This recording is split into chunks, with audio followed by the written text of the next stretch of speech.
وأما استدلالهم بأن القرآن متصف بما هو من صفات المخلوق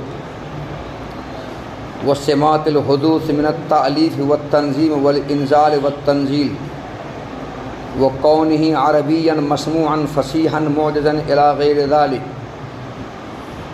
فإنما يقوم حجة الحنابلة لا علينا لأن قائلون بحدوث النظم وإنما الكلام في المعنى القديم.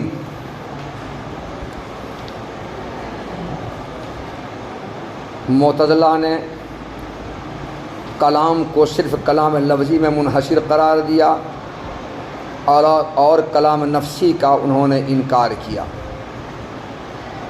کلام نفسی کے انکار کرنے پر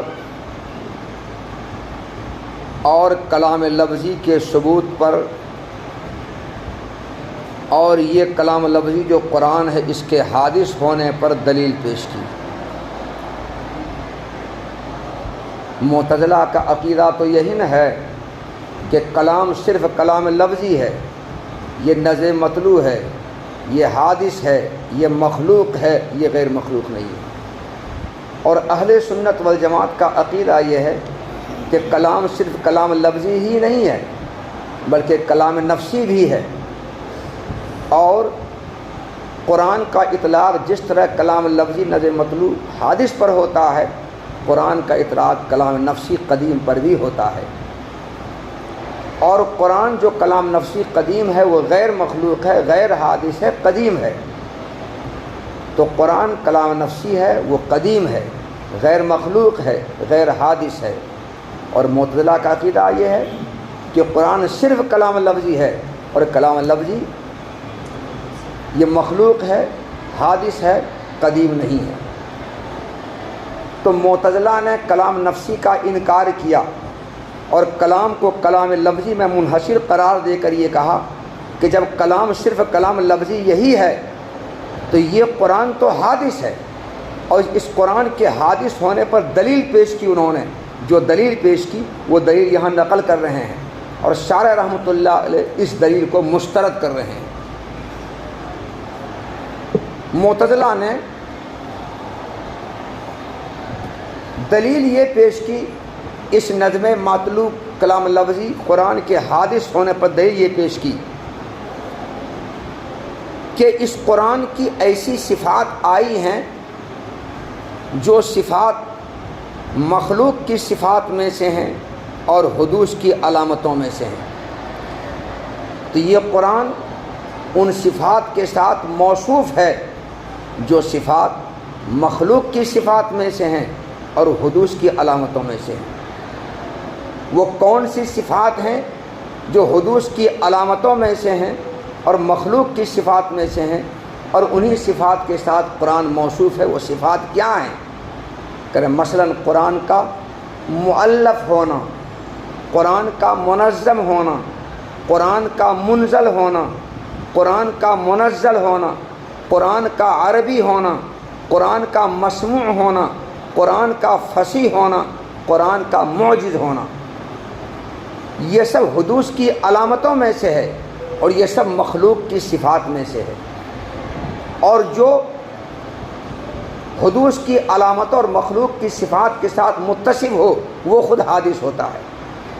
تو چونکہ قرآن ان صفات کے ساتھ متصف ہے اس لیے قرآن حادث ہوگا، مخلوق ہوگا، غیر مخلوق اور قدیم نہیں ہوگا.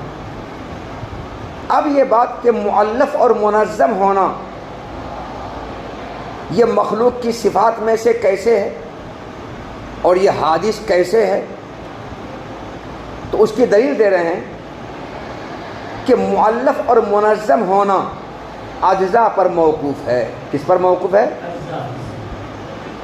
اور جو چیز کسی چیز پر موقوف ہوتا ہے وہ اس کا محتاج ہوتا ہے.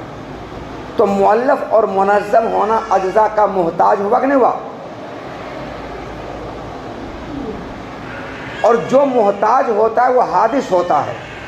تو مؤلف اور منظم ہونا حادث ہوا، حادث ہوا. یہ حدوث کی علامت ہے. یہ اب جب مؤلف اور منظم ہونا حادث ہوا اور قرآن اسی کے ساتھ متصف ہے تو قرآن بھی کیا ہوگا؟ حادث ہوگا، قرآن مخلوق ہوگا۔ اسی طرح سے انزال اور تنزیل یہ بھی حادث ہے، یہ بھی مخلوق کی صفات میں سے، حدوث کی علامتوں میں سے۔ کیسے؟ انزال اور تنزیل نام ہے مکان اعلیٰ سے مکان اسفل کی طرف منتقل ہونے کا۔ یہ دلشاد جو دودھ لاتا ہے کہاں ہے؟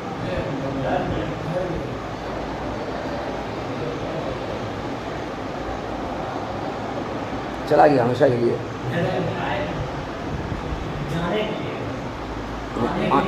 آنے کے لیے گیا ہے۔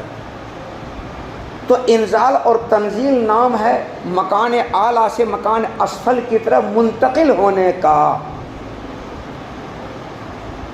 گویا انزال اور تنزیل مکانی ہے۔ کیا یہ مکانی ہے، موصوف بالمکان ہے، اور جو موصوف بالمکان ہوتا ہے، مکانی ہوتا ہے، وہ حادث ہوتا ہے۔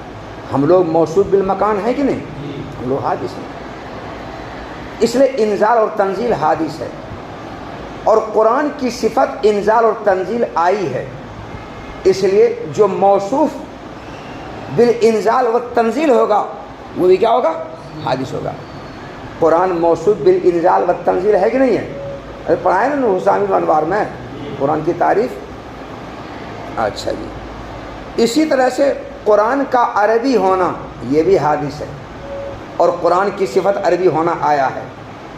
عربی ہونا حادث ہے کیونکہ کسی لفظ کا عربی ہونا اس لفظ کو اہل عرب کا کسی معنی کے لیے وضع کرنے پر موقوف ہے۔ ارے اہل عرب کسی لفظ کو کسی معنی کے لیے وضع کرے گا تب نہ وہ لفظ عربی ہوگا۔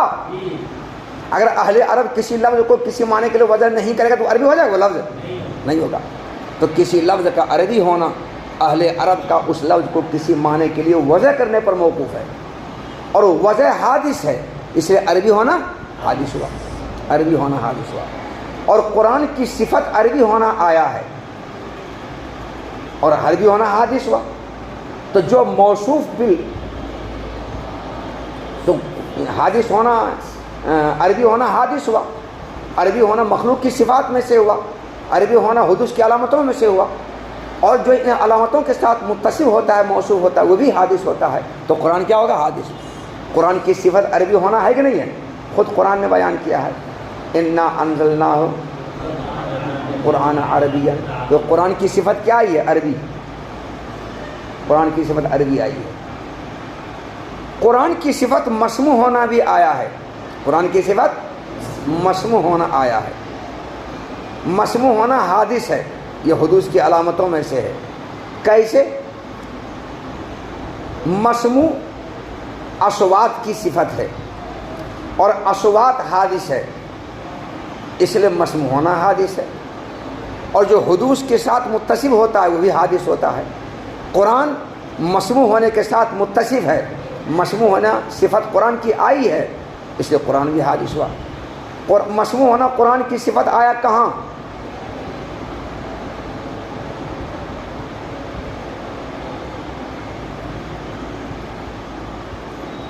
اعوذ باللہ من الشیطان الرجیم، بسم اللہ الرحمن الرحیم۔ وَتَرَى الْمُجْرِمِينَ مُشْفِقِينَ، پڑھو زور سے، ہاں ٹھیک ہے ٹھیک ہے۔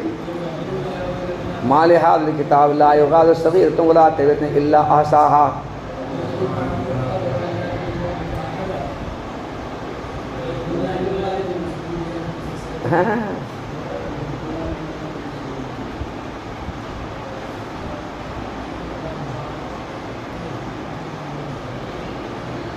حتیٰ یسمع کلام اللہ کہاں پر ہے؟ اسی جگہ جہاں پر پڑھا، پڑھنا پڑے گا۔ یہ اے محمد صلی اللہ علیہ وسلم، آپ کے پاس مشرکین پناہ لینے کے لیے آئے تو آپ پناہ دے دیجئے۔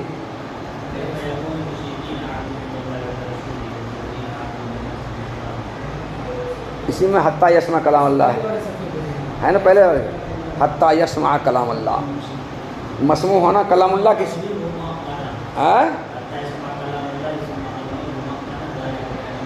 حتیٰ یسمع کلام اللہ، یہاں تک کہ کلام اللہ کو وہ سن لے. تو مسموع ہونا کس کی صفت ہے؟ کلام اللہ ہونا. مسموع ہونا کس کی صفت ہے؟ کلام اللہ کی. تو مسموع ہونا حادث ہے کیونکہ مسموع اصوات کی صفت ہے اور اصوات حادث، اس لیے مسموع ہونا بھی حادث. اور یہی مسموع ہونا صفت کس کی ہے؟ کلام اللہ کی. تو کلام اللہ بھی حادث ہوا، قرآن بھی حادث ہے. اچھا، فصیح ہونا یہ بھی حادث ہے. فصیح ہونا حادث کیسے ہے؟ کسی لفظ کا فصیح ہونا اس کے استعمال کے کثرت پر موقوف ہے. بولو ہے کہ نہیں بات؟ کوئی بھی لفظ فصیح کب ہوتا ہے؟ جب اس کا استعمال بہت زیادہ ہوتا ہے تب. تو کسی لفظ کا فصیح ہونا اس کے استعمال کے زیادہ ہونے پر ہے، اور استعمال حادث، اس لیے فصیح ہونا حادث. تو فصیح ہونا حادث ہوا، اور قرآن کی صفت فصیح ہونا آیا ہے، اس لیے قرآن بھی حادث ہوگا. تو فصیح ہونا حدوث کی علامتوں میں سے ہے، مخلوق کی صفات میں سے ہے، اور جو مخلوق کی صفات میں سے حدوث کی علامتوں میں سے ہے اس کے ساتھ جو متصل ہوگا وہ بھی حادث ہوگا. تو قرآن اس کے ساتھ متصل، قرآن بھی حادث ہوگا. معجز ہونا بھی حادث ہے. معجز ہونا کیونکہ کسی لفظ کا، کسی کلام کا معجز ہونا تحدی کے وقت ظاہر ہوتا ہے. کس وقت ظاہر ہوتا ہے؟ تحدی اور چیلنج کرنے وقت ظاہر ہوتا ہے. کسی لفظ کا، کسی کلام کا معجز ہونا تحدی کے وقت ظاہر ہوتا ہے، اور تحدی حادث، اس لیے معجز ہونا بھی حادث. اور قرآن کی صفت معجز ہونا آیا ہے، اس لیے معجز قرآن بھی حادث. تو معتزلہ نے یہ کہا کہ قرآن کی صفات میں مؤلف ہونا، منظم ہونا، منزل ہونا، منزل ہونا، عربی ہونا، مسموع ہونا، فصیح ہونا، معجز ہونا وغیرہ آیا ہے. یہ قرآن کی صفات آئی ہیں، اور یہ تمام کے تمام صفات مخلوق کی صفات میں سے ہے اور حدوث کی علامتوں میں سے ہے. اور جو موصوف بصفات المخلوق یا موصوف بسمات الحدوث ہو وہ بھی حادث ہوتا ہے، اس لیے قرآن بھی کیا ہوا؟ حادث.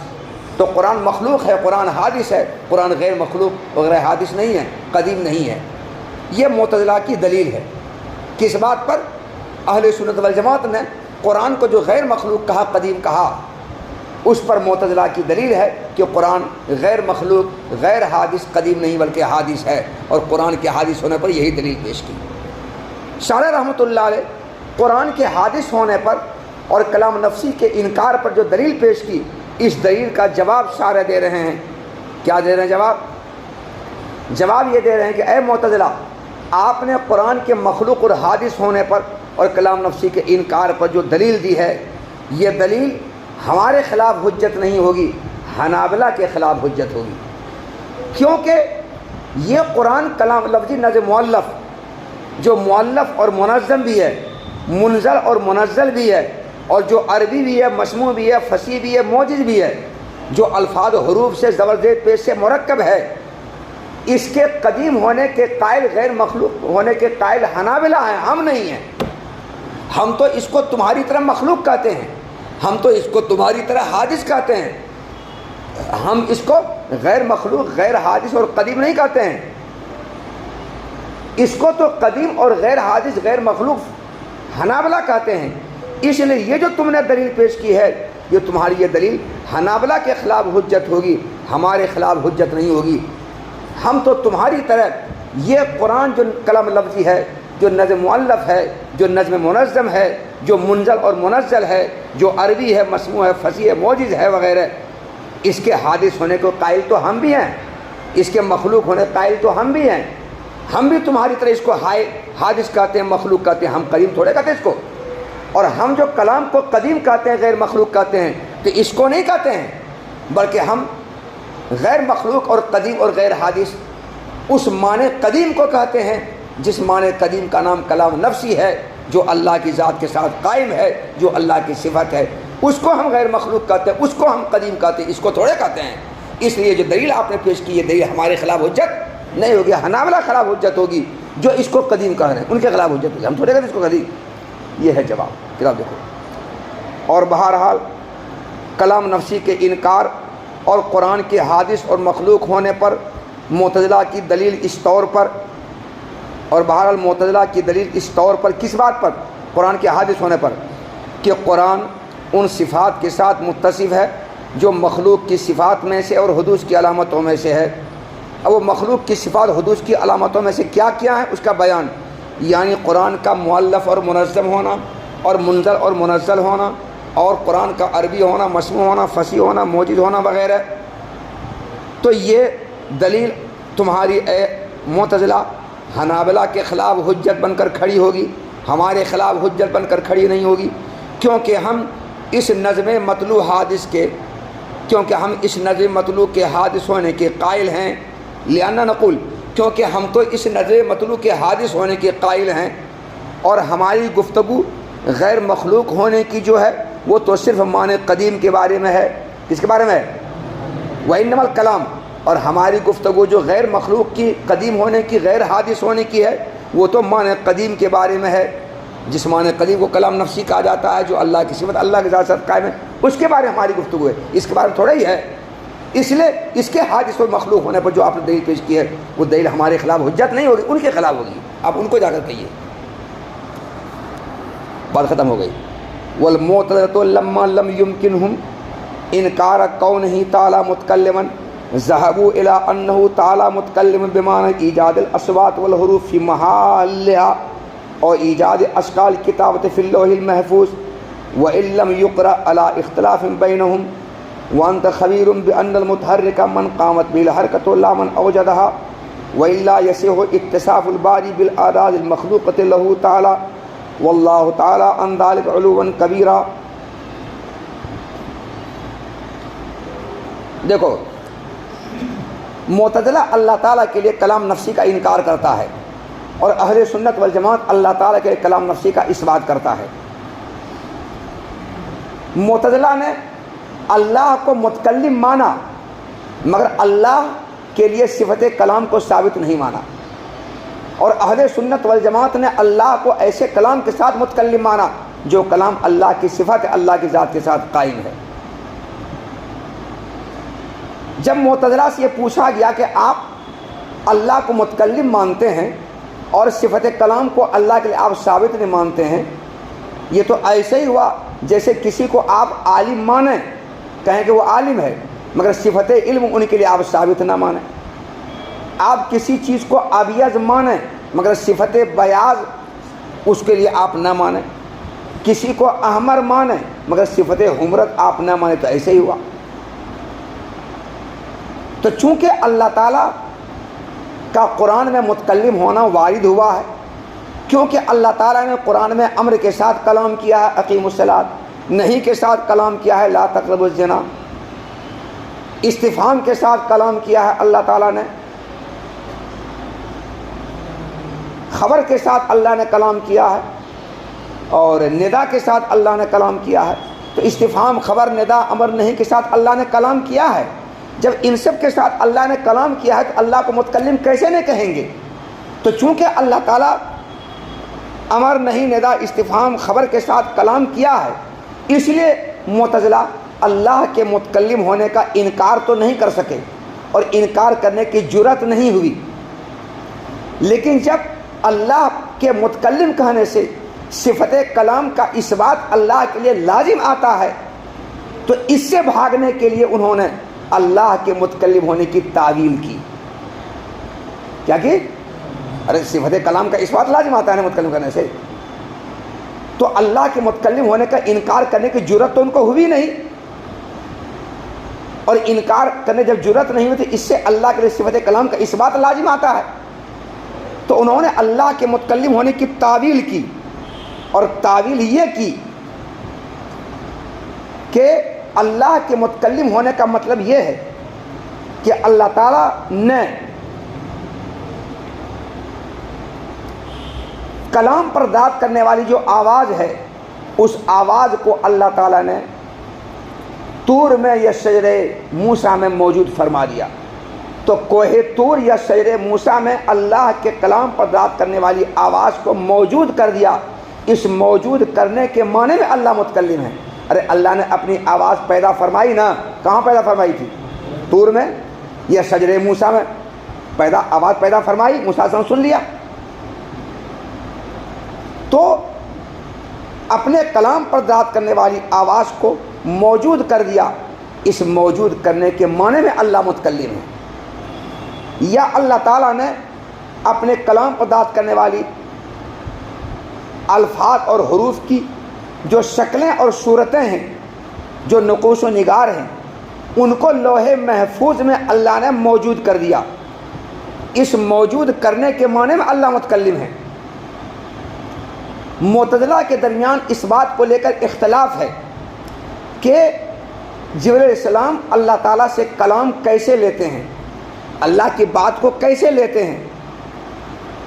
تو بعض معتزلہ نے یہ کہا کہ جبرائیل علیہ السلام اللہ سے کلام اس طرح لیتے ہیں کہ اللہ تعالیٰ اپنے کلام پر بات کرنے والی آواز کو پیدا فرما دیتے ہیں، یا اپنے کلام پر بات کرنے والے حروف کو پیدا فرما دیتے ہیں۔ آواز پیدا فرما دیتے ہیں یا حروف پیدا فرما دیتے ہیں؟ حروف کہاں پیدا فرماتے، آواز یا حروف پیدا فرماتے ہیں؟ حروف کہاں؟ لسان جبرائیل میں یا لسان نبی میں پیدا فرماتے ہیں، یا آواز پیدا فرما دیتے ہیں۔ اس آواز کو جبرائیل علیہ السلام سن لیتے ہیں اور سن کر کے اپنے پیغمبر پر، وقت کے پیغمبر پر، چاہے جو بھی پیغمبر ہو، چلے آتے ہیں۔ اس طرح جبرائیل علیہ السلام اللہ تعالیٰ سے کلام لیتے ہیں، یا اللہ تعالیٰ اپنے کلام پر بات کرنے والے الفاظ اور حروف کے شکلوں کو، نقوش و نگار کو لوح محفوظ موجود فرما دیتے ہیں، اور جبرائیل علیہ السلام اس کو دیکھ لیتے ہیں، اور دیکھ کر کے یاد کر کے اس کو پیغمبر کے پاس، نبی کے پاس آ جاتے ہیں، جو بھی نبی ہو۔ جبرائیل علیہ السلام تو آج سے نہیں نہ آ رہے ہیں، ایسا تھوڑے کہ محمد صلی اللہ علیہ وسلم کے پاس آئے، باقی تو سب شروع سے آ رہے ہیں، علیہ وسلم کے پاس ہی آ رہے ہیں نا، جو ہی پیغمبر ان کے پاس آ جاتے ہیں۔ تو جبرائیل علیہ السلام اللہ تعالیٰ سے کلام کیسے لیتے ہیں؟ لینے کے یہ دو طریقے معتزلہ نے بتائے ہیں۔ کسی نے کہا اس طرح بتاتے ہیں لیتے ہیں، کسی نے اس طرح بتاتے ہیں۔ کسی نے کہا کہ آواز پیدا فرما دیتے ہیں، وہ آواز جبرائیل علیہ السلام سن لیتے ہیں اور اس آواز کو لے کر پیغمبر کے پاس آ جاتے ہیں۔ کسی نے کہا کلام پر بات کرنے والے حروف کی شکلوں اور نقوش نگار کو لوح محفوظ موجود کر دیتے ہیں، جبرائیل دیکھ لیتے ہیں اور دیکھ کر کے پھر اس کو لے کر کے پیغمبر کے پاس چلے آتے ہیں۔ تو چاہے آواز پیدا فرمائیں یا حروف کی شکلیں پیدا فرمائیں لسان نبی اور یا لسان جبرائیل میں، یا کلام پر بات کرنے والے الفاظ و حروف کی شکلوں اور کتابت کے نقوش و نگار کو لوح محفوظ پیدا فرمائیں، جیسے ہی کتابت کی شکلوں اور حروف کے نقوش و نگار کو لوح محفوظ میں موجود کرنے کے معنی میں اللہ متکلم ہیں، یا شجر موسیٰ اور کوہ طور میں اللہ کلام پر بات کرنے والی آواز کو پیدا اور موجود کرنے کے معنی میں اللہ متکلم ہے۔ تو اللہ کے متکلم ہونے کا مطلب یہ ہے، تو اللہ کے متکلم ہونے کی تعویل کی کس نے؟ معتزلہ نے۔ یہ تعویل کیوں کی؟ کیونکہ اللہ کو متکلم ماننے سے صفت کلام کا اثبات لازم آتا ہے، اور صفت کلام کا اثبات وہ کرتے نہیں ہیں۔ اس سے بھاگنے کے لیے اللہ کے متکلم ہونے کی تعویل کی انہوں نے، کہ اللہ کے متکلم ہونے کا مطلب کیا ہے؟ کہ اللہ کلام کو موجود کرنے والے ہیں یہاں یا یہاں یا یہاں۔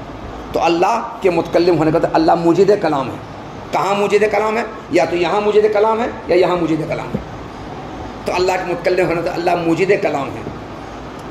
اب ایک سوال یہ کہ اللہ تعالیٰ نے اگر لوح محفوظ میں اپنے کلام پر بات کرنے والے حروف و الفاظ کی شکلوں کو، نقوش نگار کو موجود کر دیا ہے، تو اس موجود کرنے میں تکلم و تلفظ تو نہیں ہوگا؟ یا موسیٰ کے درخت میں یا طور پہاڑ میں آواز کو موجود کر دیا ہے، تو اس موجود کرنے سے اللہ تکلم تلفظ تو نہیں کریں گے؟ تو ان دونوں صورتوں میں اللہ کے لیے تلفظ اور تکلم کرنا لازم نہیں آتا ہے موجود کرنے میں۔ جیسے کہ مصنفین اپنی کتابوں میں کلام کو جو موجود کرتے ہیں، لکھتے ہیں، تو تکلم تلفظ کرتے ہیں، وہ لکھتے چلے جاتے، تم بھی کچھ لکھتے ہو کافی وقت تکلم تلفظ نہیں کرتے، لکھتے چلے جاتے ہو۔ تو اسی طرح سے اللہ تعالیٰ اگر موجود کیے ہیں کلام کو، چاہے جہاں موجود کیے ہوں، تو اس سے اللہ تعالیٰ کے تلفظ و تکلم اور قرات تو لازم نہیں آتی ہے، اور بغیر قرات کے، بغیر تکلم کے، بغیر تلفظ کے اللہ متکلم کیسے ہو جائیں گے؟ جبکہ اللہ متکلم ہے، اس کا جواب دیتے ہیں کہ جس طرح مصنفین اپنی کتابوں میں الفاظ اور حروف کو گھسیڑتے ہیں، لکھتے ہیں، حروف کلام پر بات کرنے والے الفاظ حروف کی شکل و صورت کو، نقوش نگار کو تحریر میں لاتے ہیں، لکھتے ہیں، تکلم اور تلفظ نہیں کرتے ہیں، قرات نہیں کرتے، بولتے نہیں ہیں، پھر بھی کہا جاتا ہے کہ یہ کلام فلاں صاحب کا ہے، یہ کلام تفتازانی کا ہے، یہ بات تفتازانی کی ہے، تب پھر کہا جاتا ہے یہ کتاب فلاں صاحب کی ہے اور یہ کلام ان کا ہے۔ تو باوجود ہے کہ انہوں نے کتاب میں جو کچھ لکھا اس کا تلفظ نہیں کیا، تکلم نہیں کیا، قرات نہیں کی، بولے نہیں، مگر پھر بھی اس کتاب میں جو کچھ ہے وہ کلام کس کا کہا جاتا ہے؟ فلاں کلام کہا جاتا ہے۔ شعراء حضرات جو اشعار لکھتے ہیں کاپی پر یا کتاب پر یا شائع کرتے ہیں، اس کو منہ سے بولتے نہیں ہیں، مگر کیا کہتے ہیں؟ یہ فلاں صاحب کا کلام ہے، یہ فلاں صاحب کے اشعار ہیں۔ تو کسی کا کلام ہونے کے لیے اس کا تکلم تلفظ کرنا ضروری نہیں، قرات کرنا ضروری نہیں ہے، بغیر قرات کے بھی ان کا کلام کہا جاتا ہے، وہ متکلم ہوتے ہیں۔ اسی طرح سے اللہ تعالیٰ نے ان جگہوں میں اگر اصوات کو، حروف کو موجود کیا ہے، یہ کتابت کی شکلوں اور نقوش نگار موجود کر دیا ہے، تو ان کے متکلم ہونے کے لیے، سارے کلام ہونے کے لیے ان کا تکلم تلفظ قرات کرنا ضروری نہیں ہے، بغیر قرات کے وہ متکلم ہے۔ یہ جواب دیا گیا جب معتزلہ کی پر اعتراض پڑا تو معتزلہ نے یہ جواب دیا، یہ جواب دیا۔ معتزلہ نے اللہ تعالیٰ کے متکلم ہونے کی جو تعویل کی، اس تعویل کو شارع رد کر رہے ہیں۔ وَأَنْتَ خَبِيرٌ بِأَنَّ الْمُتَحَرِّكَ مَنْ قَامَتْ بِهِ الْحَرْكَةُ إِلَّا مَنْ أَوْجَدَهَا وَإِلَّا يَسِعُ اِتِّصَافُ الْبَارِ بِالْأَرَاضِ الْمَخْلُوقَةِ لَهُ تَعَالَى وَاللَّهُ تَعَالَى عَنْ ذَلِكَ عُلُوًّا كَبِيرًا۔ اللہ تعالیٰ کے متکلم ہونے کی جو تعویل کی معتزلہ نے، اس تعویل کو رد کر رہے ہیں شارع۔ رد یہ کر رہے ہیں کہ متحرک اس کو کہا جاتا ہے جس کے ساتھ حرکت قائم ہو، متحرک اس کو نہیں کہا جاتا ہے جس نے حرکت کو موجود کیا۔ تم نے گھوڑا کو ایک کوڑا زور سے لگایا، گھوڑا دوڑ پڑا، تو متحرک گھوڑا ہے کہ متحرک تم ہو؟ حرکت کو تم نے موجود کیا ہے، حرکت تم متحرک نہیں ہو، تم نے حرکت کو موجود کیا ہے، تو تم موجد حرکت فی الگھوڑا ہو۔ تو اب بتاؤ، حرکت گھوڑے کے ساتھ قائم ہے تو متحرک گھوڑا ہے کہ متحرک تم ہو؟ گھوڑا نہ ہے۔ پتہ چلا کہ ماخذ اشتقاق کا موجد جو ہوتا ہے اس پر اسم مشتق کا اطلاق نہیں ہوتا ہے، بلکہ ماخذ اشتقاق جس کے ساتھ قائم ہوتا ہے وہ اس پر ماخذ اشتقاق کا اطلاق ہوتا ہے۔ یہ پتہ چلا اور ماخذ اشتقاق حرکت ہے تو حرکت جس کے ساتھ قائم ہوگی اس پر متحرک کا اطلاق ہوگا، اسم مشتق اطلاق ہوگا، اور ماخذ اشتقاق کا جو موجد ہوتا ہے اس پر اسم مشتق کا اطلاق نہیں ہوتا ہے۔ پتہ چلا؟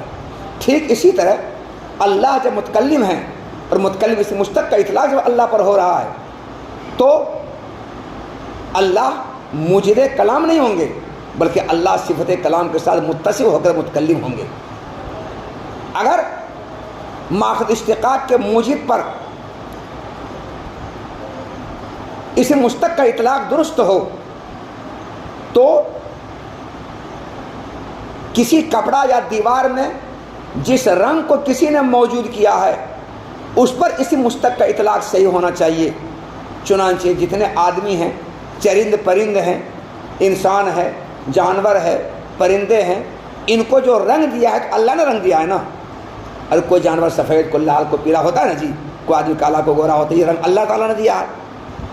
تو یہ رنگ اللہ نے پیدا کیا ہے ان مخلوقات میں۔ جب اللہ نے پیدا کیا، اللہ نے موجود کیا ہے، تو اللہ تعالیٰ کو ابیض، اللہ کو احمر، اللہ کو ابلق، اللہ کو اصفر، اللہ کو اسود کہا جانا چاہیے، مگر اللہ کو اسود، ابیض، اصفر، احمر کہنا صحیح ہے کہ اس جانور کو، اس پرندہ کو، اس مویشی کو، اس آدمی کو کہنا صحیح ہے؟ کس کو کہنا صحیح ہے؟ آدمی کو کہنا صحیح ہے، جانور کہنا، اللہ کا تھوڑے کا چاہیے۔ تو معلوم یہ ہوا کہ ماخذ اشتقاق کے موجد پر اسم مشتق کا اطلاق نہیں ہوتا ہے، بلکہ ماخذ اشتقاق کے ساتھ جو متصف ہوتا ہے اس پر اسم مشتق کا اطلاق ہوتا ہے۔ اس لیے اسم مشتق کا اطلاق جب اللہ پر ہوا ہے تو اللہ تعالیٰ ماخذ اشتقاق کے ساتھ متصف ہوں گے، نہ کہ اللہ تعالیٰ ماخذ اشتقاق کے موجد ہوں گے۔ اس لیے اللہ کے متکلم ہونے کا وہ مطلب کہ اللہ موجد کلام فلاں فلاں جگہ ہیں، یہ تعبیر صحیح نہیں ہے، یہ تعبیر غلط ہے، یہ بھونڈی تعبیر ہے، یہ جہالت پر مبنی تعبیر ہے۔ یہ بالکل صحیح بات ہے۔ موجد کلام، اللہ تعالیٰ موجد کلام ہے، موجد کلام ہے، مگر موجد کلام کے معنی میں اللہ متکلم نہیں ہے۔ اللہ متصف بصفت الکلام کے معنی میں اللہ تعالیٰ متکلم ہے، اور اللہ بے شک موجد کلام ہے، کلام کو میری ذات موجود وہی کرتے ہیں، تو موجد کلام بھی ہے، اللہ متکلم بھی ہے۔ اللہ اللہ موجد کلام بھی ہیں اور اللہ متکلم بھی ہیں، مگر اللہ کے متکلم ہونے کا مطلب موجد کلام نہیں ہے۔ اللہ کے متکلم ہونے کا مطلب موجد کلام نہیں ہے، اللہ کے متکلم ہونے کا مطلب ہے متصف بالکلام۔ دیکھ، اللہ موجد کلام ہے۔ کون کلام موجود کرتے ہیں اللہ تعالیٰ؟ کلام لفظی۔ کلام لفظی اللہ نے میرے اندر موجود کر دیا ہے، کلام نفسی کو نہیں موجود کیا ہے۔ چلیے کتاب دیکھیے۔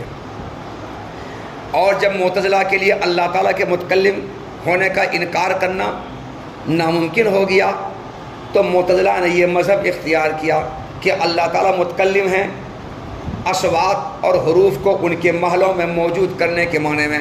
اللہ متکلم کیسے؟ اصوات اور حروف کو ان کے محلوں میں موجود کرنے کے معنی میں۔ اصوات کو کہاں موجود کیا؟ کوہ طور میں یا شجر موسیٰ میں۔ اور حروف کو کہاں موجود کیا؟ لسان نبی میں یا ذات نبی میں، یا کتابت کی شکلوں کو لوح محفوظ میں موجود کرنے کے معنی میں ہے۔ اب ایک سوال کہ موجود کرنے کے معنی میں اللہ متکلم کیسے ہو جائیں گے؟ متکلم ہونے کے تکلم کرنا، قرات کرنا ضرور، تلفظ کرنا ضروری ہے نا۔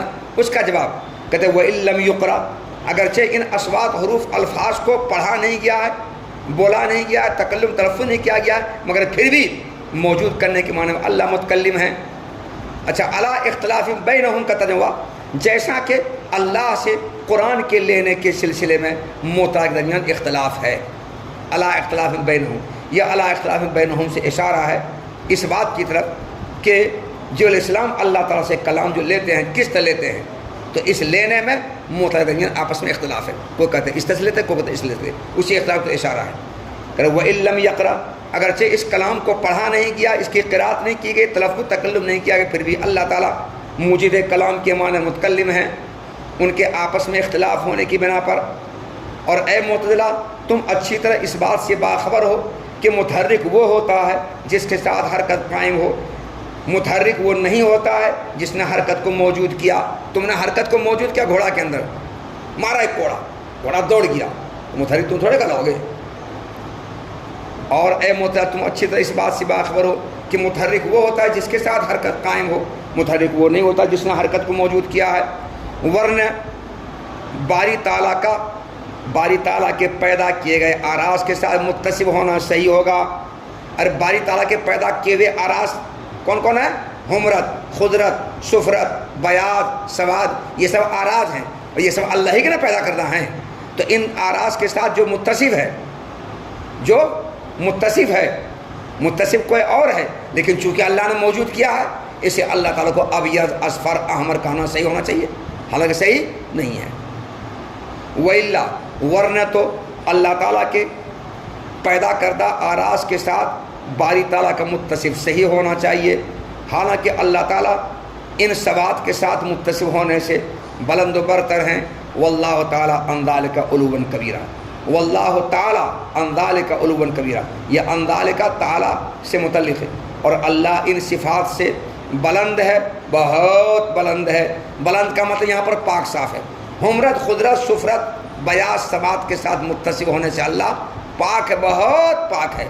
اسے ان صفات کے ساتھ اللہ کو متصف کر کے اسود ابیض کہنا صحیح نہیں ہے، باوجود ہے کہ سواد بیاض کو اللہ نے موجود کیا ہے۔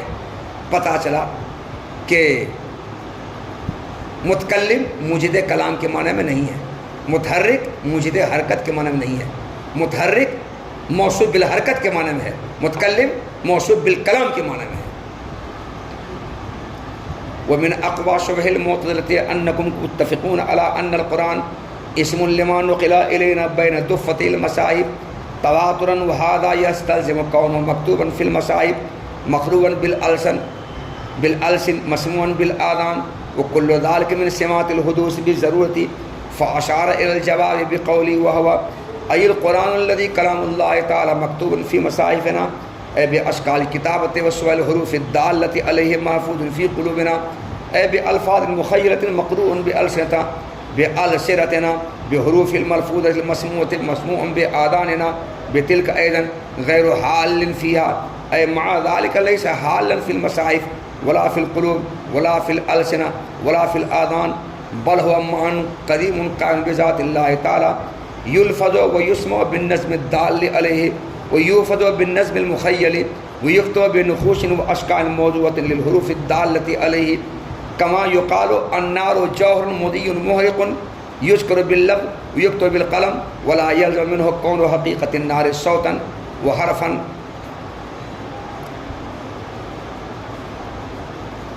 معتزلہ نے یہ جو کہا قرآن مخلوق ہے، تو قرآن کے مخلوق ہونے پر معتزلہ نے جو دلیل پیش کی ہے، سب سے مضبوط ترین دلیل معتزلہ کی یہی ہے. کیا دلیل انہوں نے پیش کی ہے؟ انہوں نے کہا اے اشاعرہ،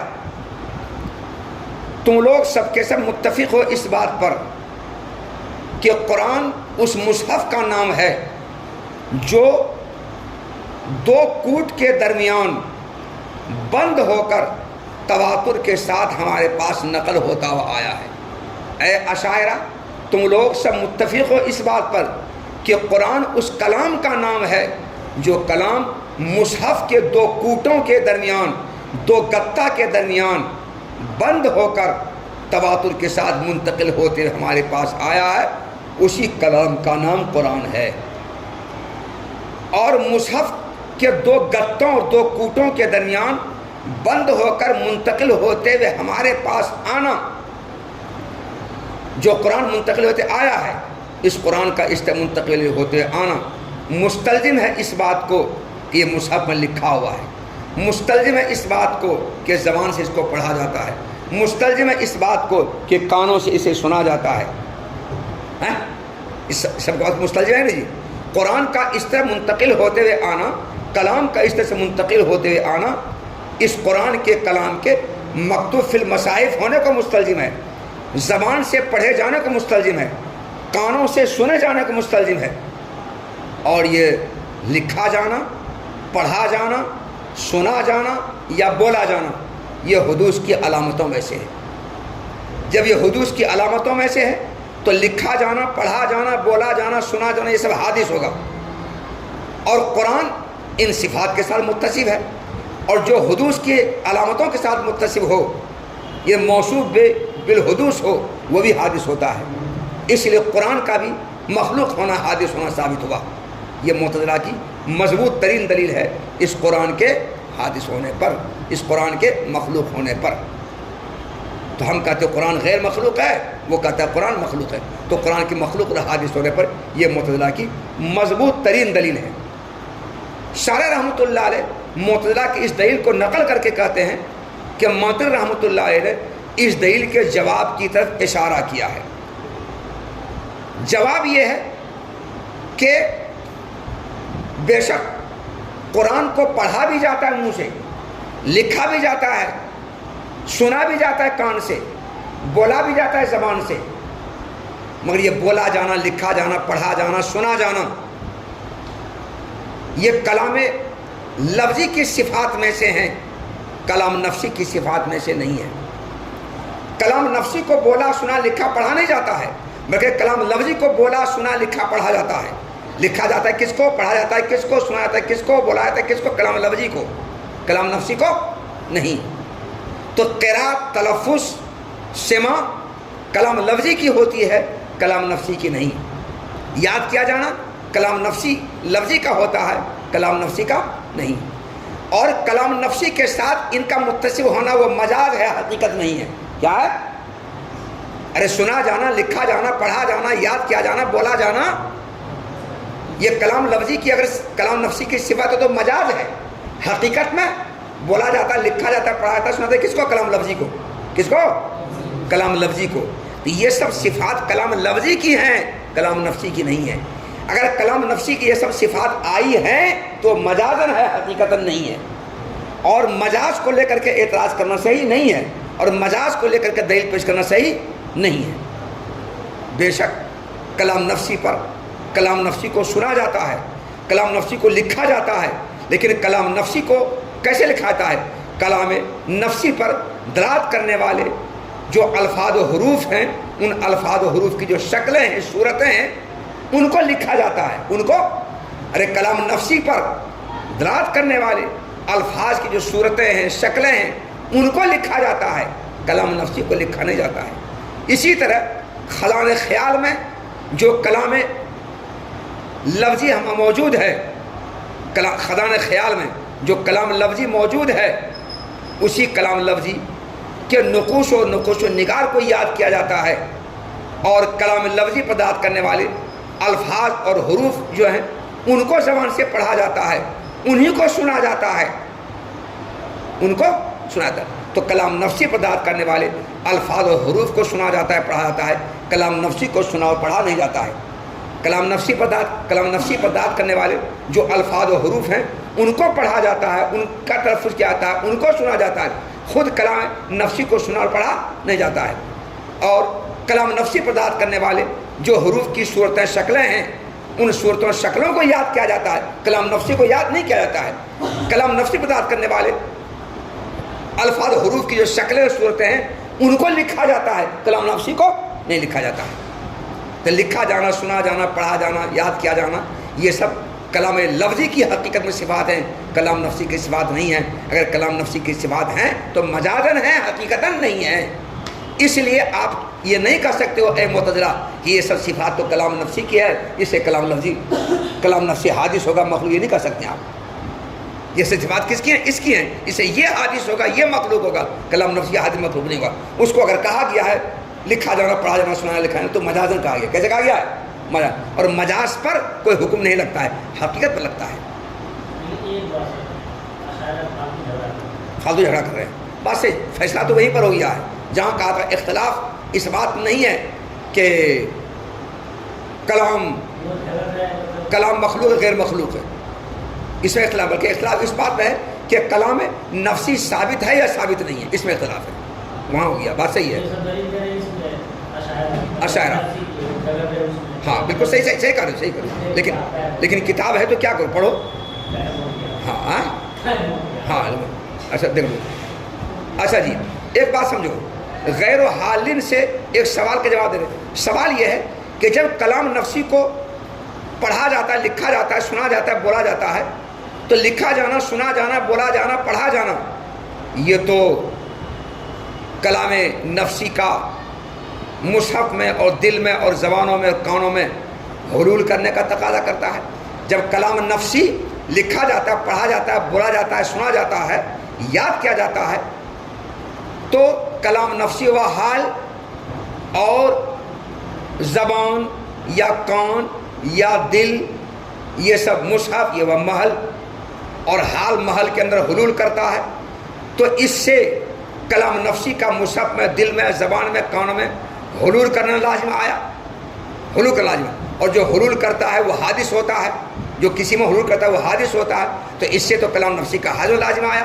اس کا جواب دیتے ہیں کہ گرچہ کلام نفسی مصحف کے ذریعے میں لکھا جاتا ہے، لیکن ڈائریکٹ میں لکھا جاتا ہے، کلام لفظی پر داد کرنے والے الفاظ حروف کو لکھا جاتا ہے، تو ڈائریکٹ کلام نفسی نہیں لکھا جاتا ہے، بلکہ کلام نفسی پر داد کرنے والا جو کلام لفظی ہے اس کو الفاظ حروف کو لکھا جاتا ہے۔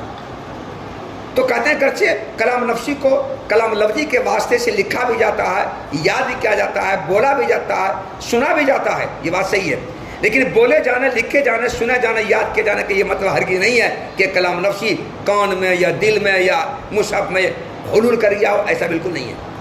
جب حلول نہیں کیا ہے تو اس سے کلام نفسی کا حاضر لازم نہیں آئے گا، کیونکہ کلام نفسی حلول نہیں کرتا ہے، بلکہ یہ کلام لفظی حلول کر رہا ہے۔ کون؟ کلام لفظی حلول کر رہا ہے، جو کلام لفظی کلام نفسی پر داد کرتا ہے۔ تو جو کلام لفظی کلام نفسی پر داد کرتا ہے وہ کلام نفسی حلول نہیں کرتا ہے، حلول یہ کرتا ہے، تو یہ حادث ہوگا، وہ حادث نہیں ہوگا، بلکہ کلام نفسی تو نام ہے اس معنی قدیم کا، جو معنی قدیم اللہ تعالیٰ کی ذات کے ساتھ قائم ہے، اور اس کلام نفسی کا تلفظ تکلم ہوتا ہے، اس کے واسطے سے اس کلام نفسی کو سنا جاتا ہے، اس پر داد کرنے والے حروف کے واسطے سے اس کلام نفسی کو یاد کیا جاتا ہے، خزانہ خیال میں جمع شدہ جو صورتیں ہیں اس کے واسطے سے کلام نفسی کو لکھا جاتا ہے، اس پر داد کرنے والے حروف کے واسطے سے۔ ڈائریکٹ اس کو لکھا نہیں جاتا ہے، ڈائریکٹ اس کلام نفسی کو نہ لکھا جاتا ہے، نہ سنایا جاتا ہے، نہ بولا جاتا ہے، نہ یاد کیا جاتا ہے، بلکہ اس کے واسطے سے لکھا جاتا ہے، بولا سنایا جاتا ہے۔ اس لیے حادث یہ ہوا، حلول یہ کرے گا، وہ حلول نہیں کرے گا، وہ حلول نہیں کرتا ہے، حلول یہ کرتا ہے، اس پر داد کرنے والے الفاظ حروف کو یاد کیا جاتا ہے، الفاظ حروف کو لکھا جاتا ہے، الفاظ حروف کو پڑھا جاتا ہے، الفاظ حروف کو سنا جاتا ہے۔ اس لیے سنے جانا، لکھے جانے، پڑھے جانے سے حلول کرنا اس کا لازم آئے گا، اس کا نہیں لازم آئے گا۔ تو جو حلول کرے گا وہ حادث ہوگا، تو حلول یہ نہیں کرے، یہ نہ حادث ہوگا، اس کے حادث ہونے قائل تو ہم بھی ہیں۔ دیکھو ترجمہ۔ اور معتزلہ کی قوی ترین دلیل یہ ہے، کس بات پر؟ قرآن کے مخلوق اور حادث ہونے پر۔ اور معتزلہ کی قوی ترین دلیل یہ ہے کہ اے اشاعرہ تم لوگ سب کے سب اس بات پر متفق ہو کہ قرآن اس کلام کا نام ہے جو ہمارے پاس مصحف کے دو کوٹوں کے درمیان ہو کر تواتر کے ساتھ منتقل ہوتے ہوئے آیا ہے، اور اس طرح قرآن کا منتقل ہوتے ہوئے آنا اس قرآن کے مکتوب فی المصاحف ہونے کو، مقروء بالالسن ہونے کو، مسموع بالاذان ہونے کو مستلزم ہے، اور یہ تمام باتیں حدوث کی علامتوں میں سے ہیں یقینی طور پر، اس لیے قرآن کا حادث مخلوق ہونا لازم آ رہا ہے۔ تو کیسے تم قرآن کو غیر مخلوق قدیم کہتے ہو؟ تو موتن نے معتزلہ کے اس استدلال کے جواب کی طرف اشارہ کیا اپنے اس قول سے۔ کون قول؟ اور وہ یعنی وہ قرآن جو اللہ تعالیٰ کا کلام ہے، ہمارے مصحف میں لکھا ہوا ہے۔ کیسے لکھا ہوا ہے؟ اللہ کے کلام پر داد کرنے والے حروف کی صورتوں، کتابت کی شکلوں کے واسطے سے۔ کیسے لکھا ہوا ہے؟ ارے وہ کلام نفسی جو اللہ کا کلام لکھا ہوا ہمارے مصحف میں، کیسے لکھا ہوا ہے؟ کلام لفظی پر داد کرنے والے حروف کی صورتوں، کتابت کی شکلوں کے واسطے سے۔ وہ کلام ہے، وہ اللہ کلام ہمارے دلوں میں یاد کیا جاتا ہے۔ کیسے یاد کیا جاتا ہے؟ خزان خیال میں جمع شدہ الفاظ کے واسطے سے، خزان خیال میں جمع شدہ الفاظ کے ذریعے۔ وہ کلام اللہ پڑھا بھی جاتا ہے ہماری زبان سے۔ کیسے پڑھا جاتا ہے؟ اللہ کے کلام پر داد کرنے والے ان حروف کے واسطے سے، جن حروف کا تلفظ بھی ہوتا ہے، جن کو سنا بھی جاتا ہے، اور کلام الہی کو ہمارے کانوں سے سنا بھی جاتا ہے۔ کیسے سنا جاتا ہے؟ بے تل کا ایزن، اسی کے ذریعے سنا بھی جاتا ہے۔ کس کے ذریعے؟ کلام الہی پر داد کرنے والے حروف کے واسطے سے سنا جاتا ہے۔ غیر حال الفیہ، کہ اس کے باوجود یہ کلام نفسی ان تمام میں حلول کیا ہوا نہیں ہے۔ کس میں؟ مصحف میں، زبان میں، کان میں، دل میں حلول کیا ہوا نہیں ہے۔ غیر حال الفیہ، اس کے باوجود کلام نفسی حلول کیا ہوا ان میں نہیں ہے۔ مع ذالک، کہ اس کے باوجود مصحف میں حلول کیا ہوا نہیں ہے، اور نہ دل میں حلول کیا ہوا ہے، اور نہ زبان میں حلول کیا ہوا ہے، اور نہ کان میں حلول کیا ہوا ہے، بلکہ کلام الہی وہ معنی قدیم ہے جو اللہ تعالیٰ کی ذات کے ساتھ قائم ہے، جس کلام الہی کو بولا بھی جاتا ہے اور سنا بھی جاتا ہے۔ مگر کیسے بولا سنا جاتا ہے؟ کلام لفظی پر داد کرنے والے لفظ کے واسطے سے، اور اسی کلام الہی معنی قدیم کو یاد بھی کیا جاتا ہے۔ کیسے یاد کیا جاتا ہے؟ خزان خیال میں جمع شدہ لفظ کے واسطے سے، اور اس کلام الہی کو لکھا بھی جاتا ہے۔ کیسے لکھا جاتا ہے؟ ان نقوش کے واسطے سے اور ان شکلوں کے واسطے سے، جو نقوش اور جو شکلیں کلام لفظی پر داد کرنے والے حروف کے لیے وضع کیے گئے ہیں۔ وہ یکتب، اور کلام الہی کو لکھا جاتا ہے ان نقوش اور شکلوں کے ذریعے، جو نقوش اور جو شکلیں وضع کیے گئے ہیں کلام لفظی پر داد کرنے والے حروف کے واسطے۔ یہ ہے جواب۔ اس جواب کی مثال سے کل سمجھائیں گے، مثال سے۔